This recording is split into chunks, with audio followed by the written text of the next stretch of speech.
Қайырлы күн, достар. Мен алдыңғы сабақта эпилепсия жайында айтқан болатынмын. Енді бүгін гиперактивность жайында айтайын деп тұрмын. Кімнің баласы гиперактивность, не болмаса туыстарының баласы гиперактивность па, или көршілерінің, таныстарының баласы гиперактивность. Осы және себептерін айтамын, және одан шығу жолдарын айтатын боламын. Мен каналыма тіркеліп, лайк басып қойыңыздар. Жалпы гиперактивность балада өте жәнегі медицинада тик деп аталады. Баланы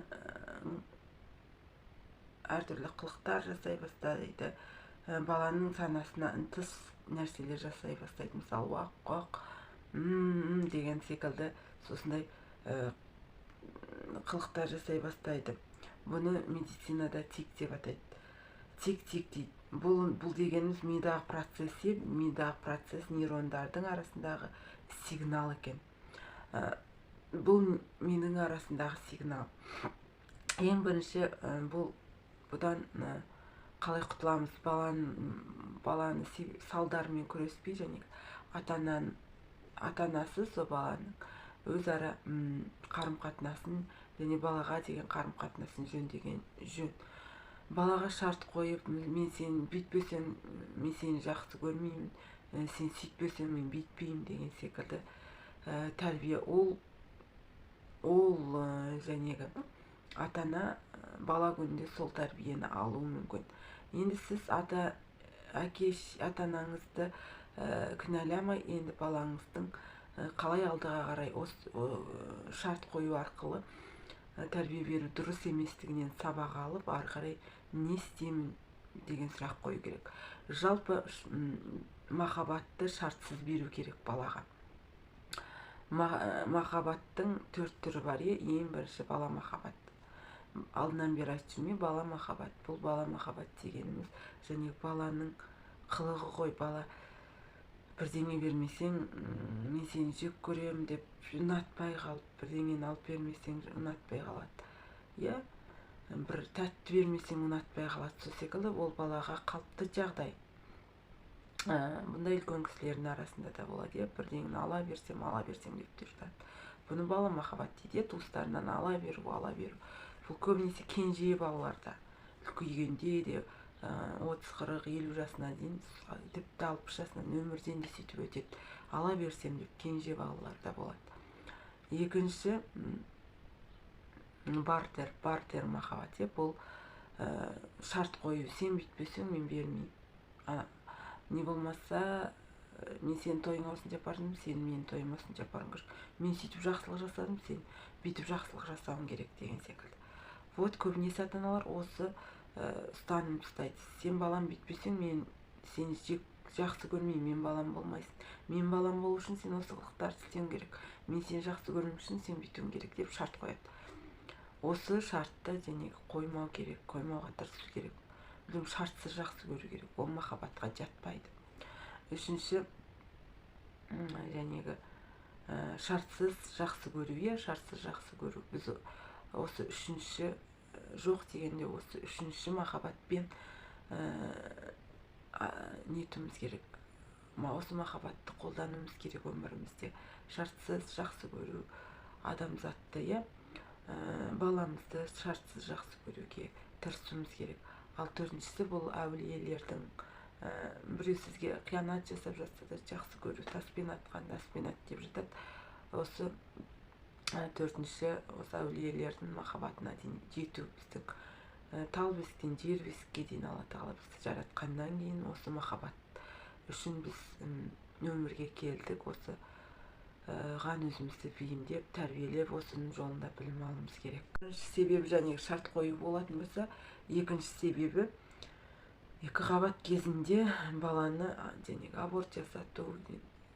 Біздің жағдайымыз жоқ, осы баланы туылғаннан кейін бұны біз асырай аламыз ба деген сияқты іштей баланы кінәлау сезімдер.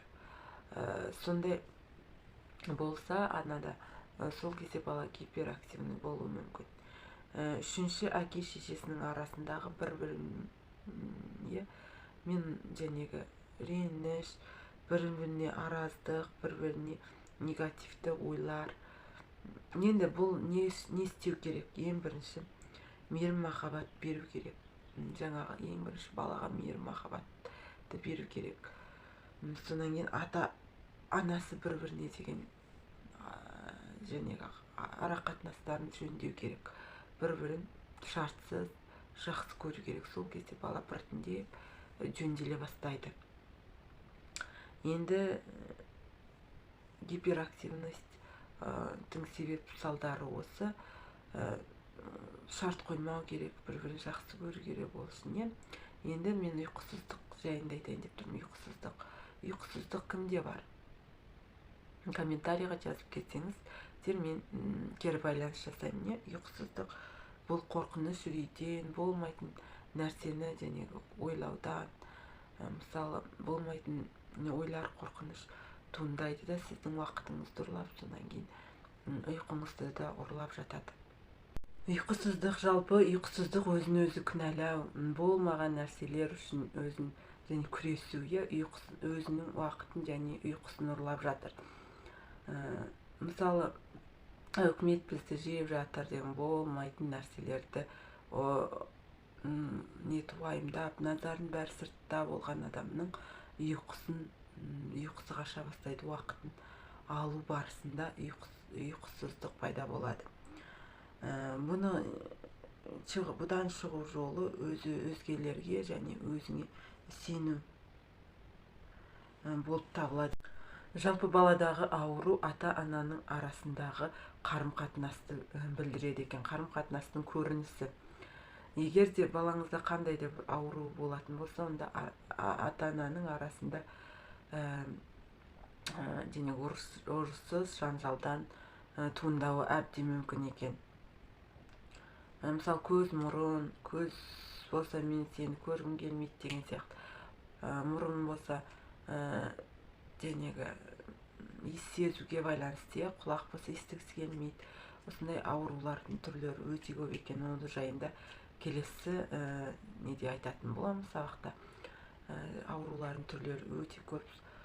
Сол үшін менің каналыма тіркеліп, маған лайк басып қойыңыздар. Ауру адамға Алладан келген белгі екен. 4 сигнал белгісі бар екен. Бірінші, өмірдің заңдылықтарын білмеу.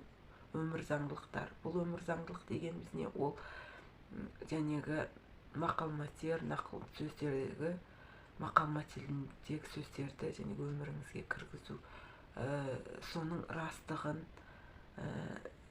және сезінсеңіз, осы өмір заңдылықтары, сонымен күреспеу.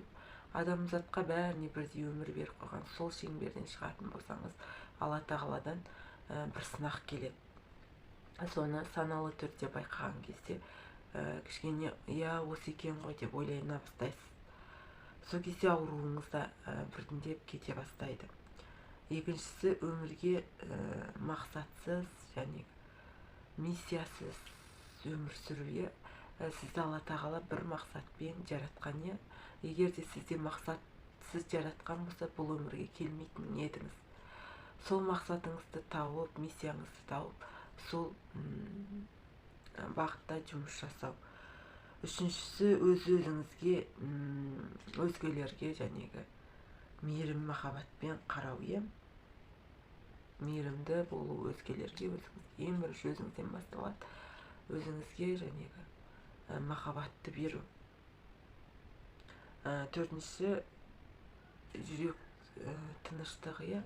Жүрек тыныштығы агрессиядан арылу. Агрессивті ойлардан арылу болып табылады екен. Енді бұдан қалай арыламыз, қандай басқа да аурулардың себептері жайында білгіңіз келсе, менің каналыма тіркеліп қойыңыз. Рахмет.